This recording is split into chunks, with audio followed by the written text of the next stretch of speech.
আসলে এই ভাষা প্রকাশ করার মতো না।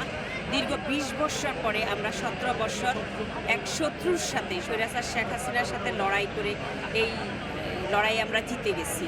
তো আমরা জিতে গিয়ে আল্লাহর রহমতে ২০ বৎসর পরে আমরা আমাদের সরকার প্রধান তারেক রহমানকে পাইছি, আমাদের প্রিয় দল বিএনপি। যে এই ভাষা আসলে প্রকাশ করার মতো না। এই ভাষা আসলে কীভাবে মানুষ প্রকাশ করবে জানি না।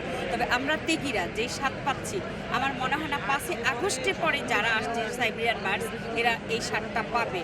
তো আমি এক কথাই বারবার বলবো যে কোনো এখানে যারা নতুন আসবে তেগিদের বাদ দিয়ে নতুনদেরকে যেন কোনোভাবেই তারেক ভাই কিংবা আমাদের দলীয় কোনো লোকজন এদের ছত্রছায়া না আসতে পারে, না আসে।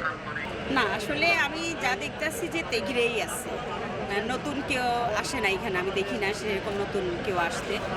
আর আমাদের দলের বাইরে যারা আসছে আমি তো তাদেরকে নিয়ে কথা বলবো না, অবশ্যই আমি আমার দল নিয়েই কথা বলবো।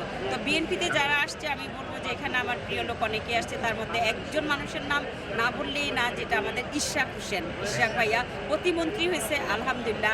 আমি তোমাদের মাধ্যমে দেশবাসীকে জানাই যে ইশরাক ভাইয়াকে অভিনন্দন ও শুভেচ্ছা প্রতিমন্ত্রী হতে। আশা করি আগামীতে পূর্ণ মন্ত্রী হবে ইনশাআল্লাহ।